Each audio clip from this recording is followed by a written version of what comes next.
Hey, y'all, 'tis the season for hanging out on a webcam. That's what the season is. It's webcam season. And so we are celebrating webcam season the only way we know how, by getting on a webcam. You can join us for 2 hangouts this month. The first is on Thursday the 14th, and the second is on Thursday the 21st. If you want to find out how to jump on, hang out with other concerned citizens, and me and Jeff for a discussion of anything that pops into our heads, head to patreon.com/wehaveconcerns.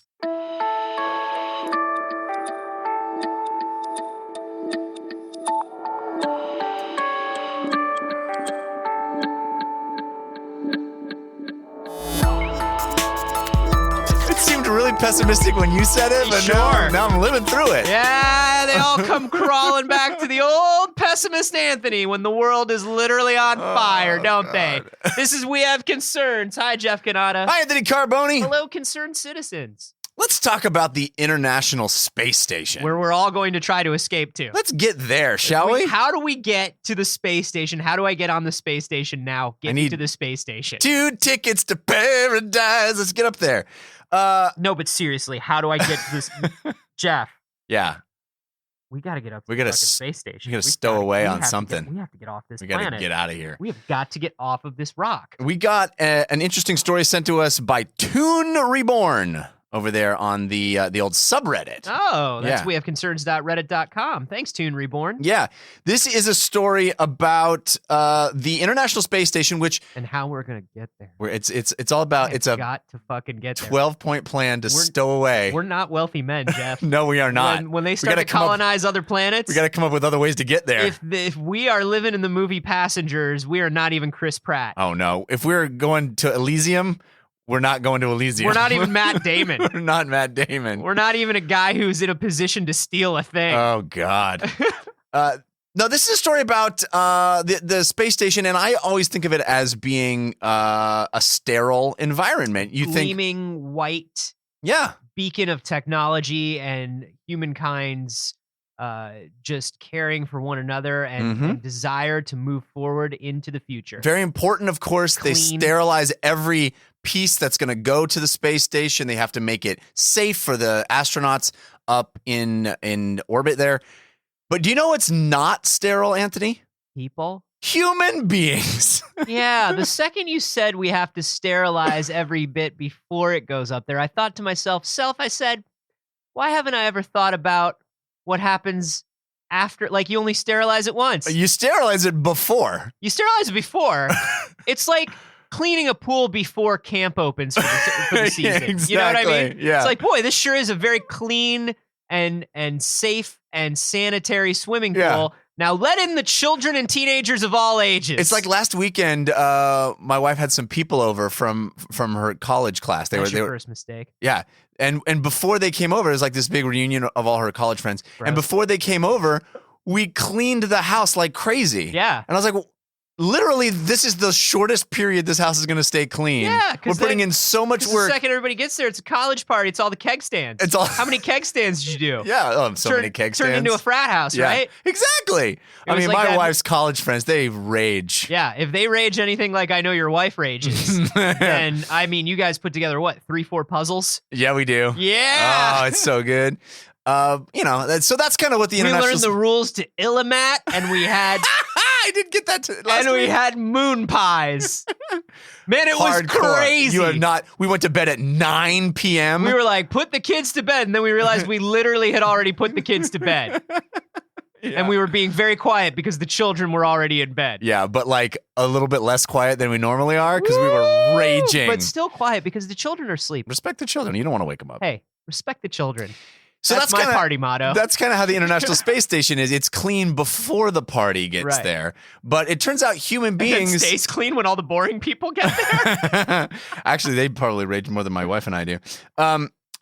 They did an experiment. That's what this article is all about. They did an experiment to find out what the microbial population on the International Space Station is all about. Because you figure God. bunch of astronauts from all over the world coming out, hanging out, wiping their filthy skin on surfaces. Stuff's floating around. You brush your teeth and you let go of your toothbrush, and you know what it does, Jeff? It floats around. Yeah, it's you hilarious. Can't even put It's it just- in that You can't even put it in that dirty, nasty fucking germ cup that we all have for our toothbrushes. But there's a lid on it so you don't see the grime layer at the bottom. Yeah. It's like the 4 holes for a toothbrush, and you're like, this is perfectly clean. No! It's the most disgusting thing because you can't get in there. Right. Because the 4... And you don't see it. You don't want to see it. And if you don't see it, it's got to be clean. Exactly. That's what they said in medieval times, and that's what's true. So, yeah, you brush your teeth, you let go, all your mouth germs go floating down corridor 4. Corridor 4, where the filthy scissors mouth germs, the pile of scissors, just a glob of scissors just hanging out in the hallway. So, no, I would imagine the space station's been up there. This current space station was launched, what, early 2000s, late 90s? I think early 2000s, early but I'm 2000s. not certain about that. The ISS, and so it's been up there with people going in and out. Yeah. Putting 17 years old, it says. 17 years old, so 2000. Yeah. So putting stuff in their mouths, and then spitting it out. Like, you know how astronauts love their chew, and they love their sunflower seeds. They're basically the baseball players of space. Yeah, and they love floss picks.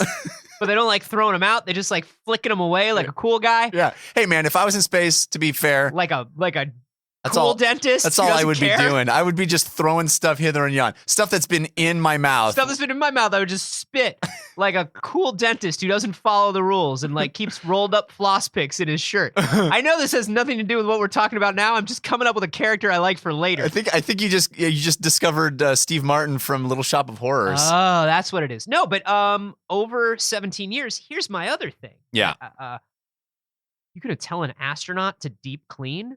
Astronauts got other things to do. Oh, that's a good point. Yeah. Astronauts cleaning the baseboards? I don't think so. Yeah. Maybe you put up a cleaning roster and Tex Austin takes his turn, like, wiping out the fridge a little bit. No, you know what you need when you compile your space team? You need the world's greatest molecular biologist, nuclear physicist. Right. You need an expert in fighter pilot and military security. Yeah, expert in growing plants in space, a botanist. Yeah, you need a Matt Damon type. And you need the world's greatest janitorial staff. Yeah. You need the guy who was born to just clean the shit out of stuff. Let me tell you something. I've seen this guy.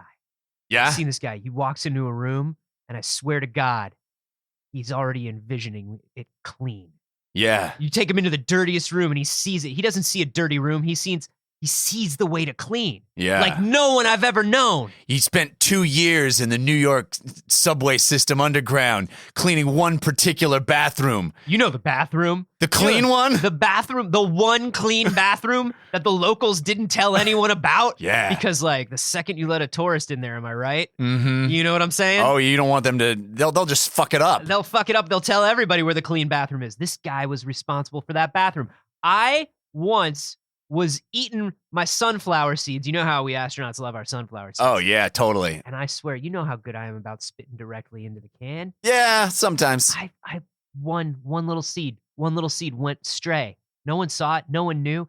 It was hidden behind a book on my shelf. Gordon, I'm going to tell you. He walked in. He saw it immediately. That guy's good. He's so good. Also, you are not as good as you think about spitting the sponge. Yeah.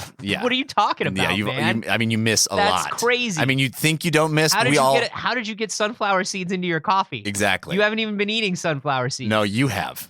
And they've been spit. No, you have. Don't get defensive with me. You have. No, you have. Oh, I hate this. But you know what I love? A clean space station. And this is the guy to do it. So if you had to take a guess about how many microbial species are on the International Space Station. 17,000. Not that many. Million. No, it's between 1,000 and 4,000 microbe species. Oh. Yeah. Now, what kind of stuff are we finding? Well, it's interesting. So let me tell you about how this study came about, which is actually fascinating to me. It turns out, Anthony, there is a team. Oh, this is, by the way, it was called Project Mercury. And Project Mercury was the brainchild of a group of, and you're going to think I'm making this up, but it's absolutely true, a group of cheerleader scientists, 250 current and former NFL and NBA cheerleaders who are also scientists. Hell yeah. Amazing. Hell yes. This is a real thing. They call them some Buckaroo Banzai level shit. scientist cheerleaders. This is dope. We're always joking around about like cool scientists. Yeah. Like cool party scientists who are good at everything. Action scientists, right? Yeah. Tough fucking scientists.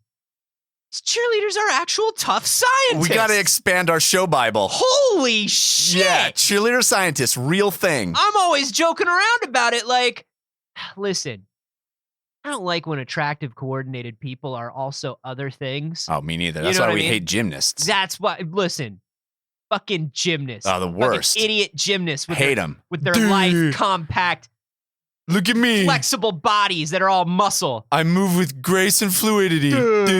I can flip around on uneven bars, and I always know which way my body is facing, even as I'm flipping through the air. Look at me. I'm a gymnast. I'm a human gyroscope. I'm a form of beauty and an exaltation of the human form. Gymnasts are the fucking worst. But listen, I mean, there's never going to be a gymnast scientist because they're fucking idiots. So dumb. I hate them. Ugh. But a cheerleader scientist is like the closest thing you'll get. Yeah, and that it won't annoy you. Good looking, personable, charismatic, coordinated. Yeah. Fucking into science. And super positive about everything. Super posy. They know how to spell stuff. Now, like which letter you need to give them to let them spell things. But they're just spelling out like DNA.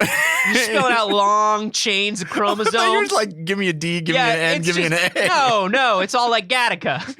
They're just spelling out, give me a G, A, C, C, G, A, T, T, T. Give me an A. Give me a T. Give me an A. Give me a T. Give me a T. Give me a C. What's that spell? That's right. It is the human proclivity to have stomach issues. It's a protein found deep in the human marker for irritable bowel syndrome. Yay! Too bad the team is losing. Well, everybody's so focused on the cheer. It's like it's hard because if you screw it up, you gotta go back. you gotta go back like 250,000 letters to resequence it. Yeah. So these group of 250 cheerleader scientists came up with a plan to swab down various sites in public sports arenas and send the microbes that they found up to the space station to see what survived and what didn't. And in exchange, the scientists on the International Space Station swabbed down public access points, door handles. The cheerleader scientists made astronaut pen pals to do science with. Is this not the greatest fan fiction come real in the world that you've ever heard? Oh my God. It's like somebody dreamt it and then it happened. This is this is the world I envision. Yeah. When you wake up in the first thing in the morning and you're like half asleep and you're thinking things that are like super posy, but they don't make sense. But it's kind of like for a split second, that's your reality. Yeah. That's cheerleader scientists with astronaut pen pals.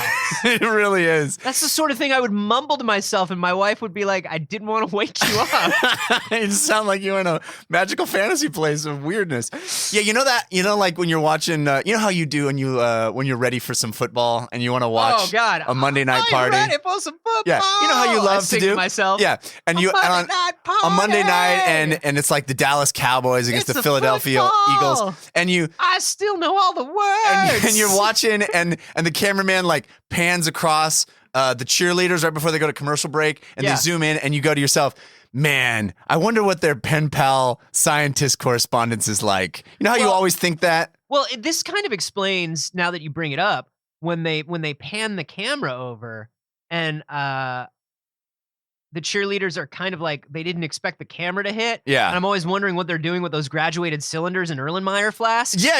You know how they're like, they just came from the field where they did their choreographed dances they and do like a double movements. take because they're sitting around like a solar powered centrifuge and they're like, oh shit. And then they start jumping and dancing again. And then they look really I'm always peppy. like, what experiments have they been conducting? Yeah, you're always curious. I'm always like, what experiments are cheerleader scientists conducting right now? I think to myself. I just wish they didn't feel the responsibility to get all peppy. They could just really just explain what they're doing.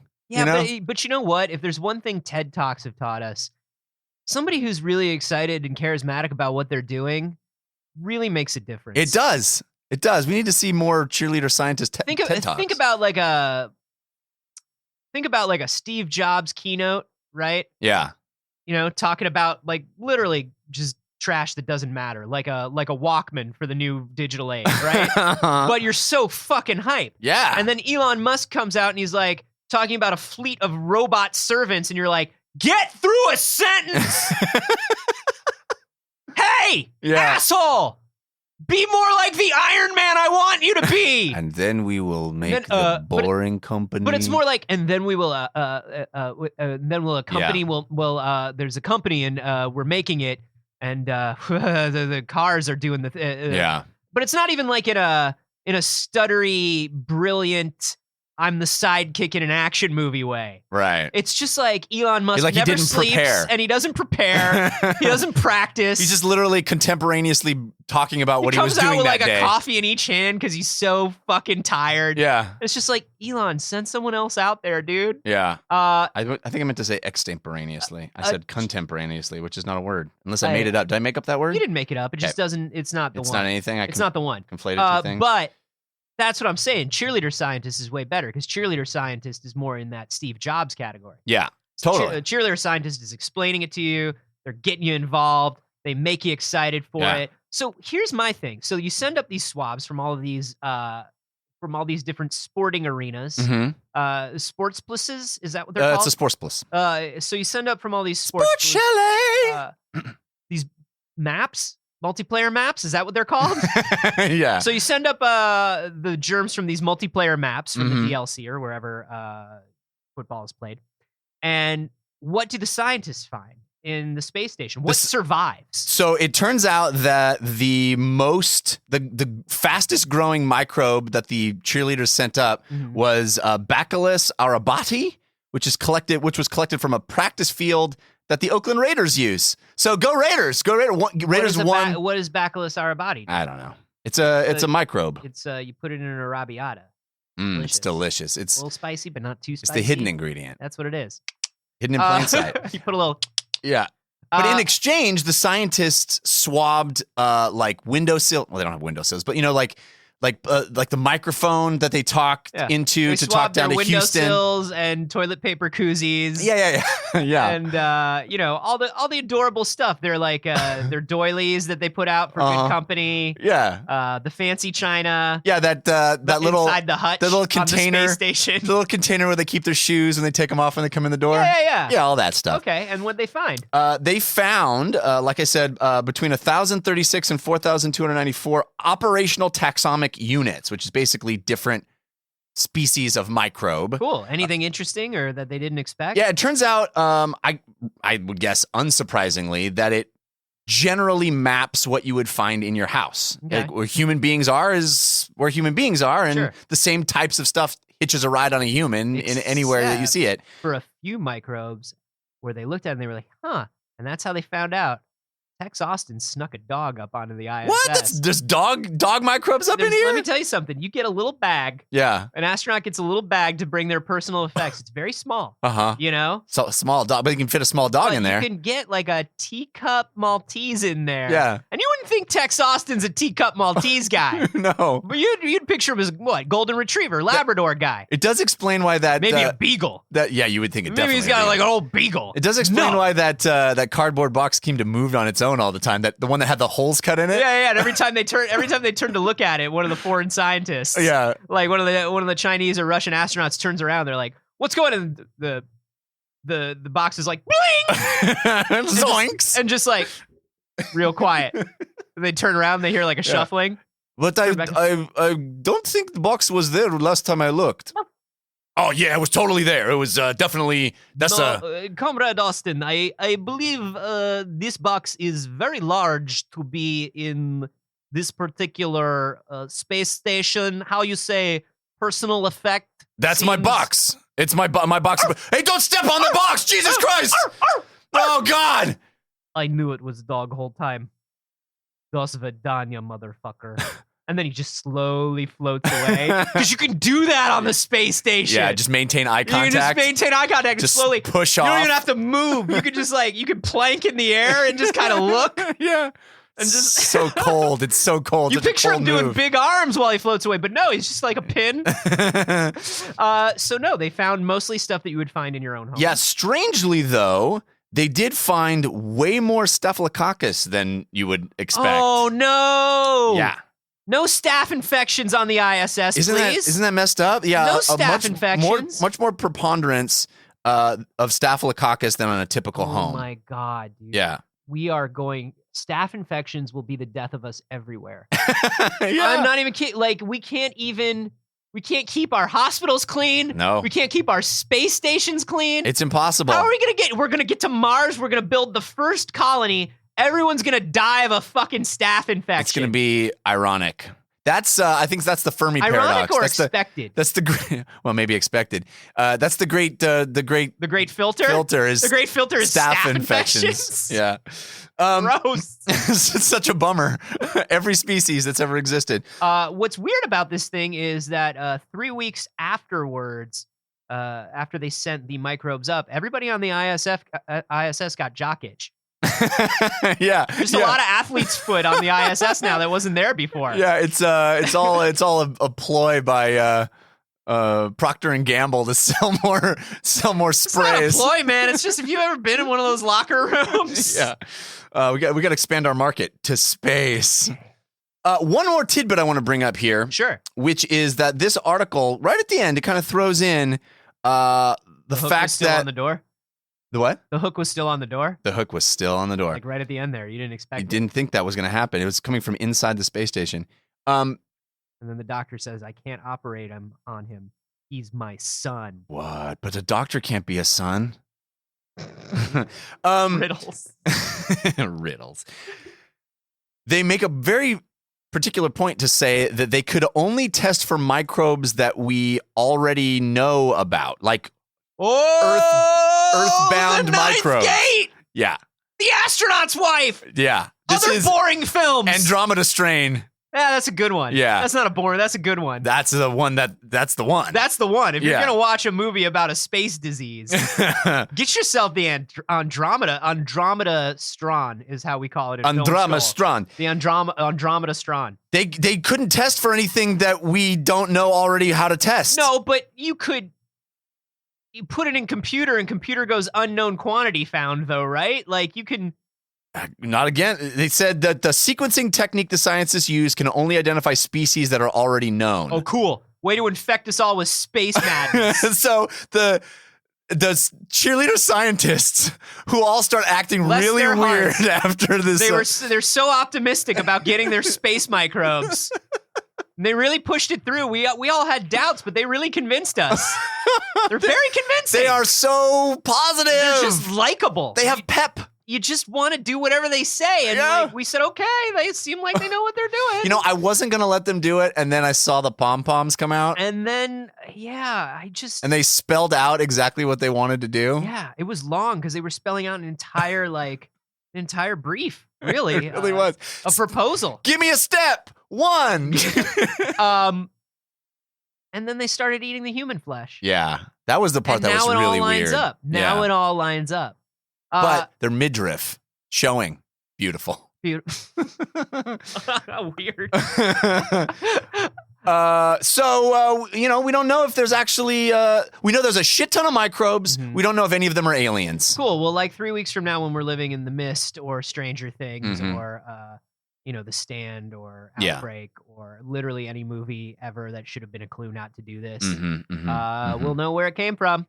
Yeah. The scientist cheerleaders. What's that Will Smith one? Last guy. Last Guy. Last Guy and Dog. Yeah. You know that one. Yeah. That Will Smith Last movie, Guy and Dog. Last Guy and Dog. Golfing. Yeah. That was a good one. I liked Last Guy and Last Guy Dog. and Dog. I liked it so much that I remember the title vividly. Does this worry you? Does this surprise you? Did you expect there to be nasty junk on the ISS? Did you think there was somebody like a cleaning crew or at least some sort of a process for disinfecting? I did. Do you feel like now that when you envision the ISS, it seems dirtier? Does it seem less like the movie Tomorrowland and more like actual Tomorrowland? You're just That is sitting the on perfect metaphor. You're just sitting on the carousel of progress or the people mover, and you're like, when was the last time somebody took a toothbrush to this thing? Has anybody brought any Lysol onto Space Mountain since 1967, you might wonder? Nope. That's the ISS, everybody. Oh, it's so good. Let us know how you feel about all this on Twitter. I'm at acarboni. I'm at Jeff Canada. And you can hashtag those dog in a box. Dog in a box. This is where we would normally tell you to do something, but hey, man, it's the holidays, and I don't want to pressure you into doing anything. Also, we're on fire. Yeah, Literally also the right whole now. state's on fire, so like, do I really care if you go to like review us on iTunes? Maybe a little bit. Yeah, maybe I still do, but listen, I'm not gonna push it like I normally would. Good. Yeah, it's probably for the best. But go to iTunes.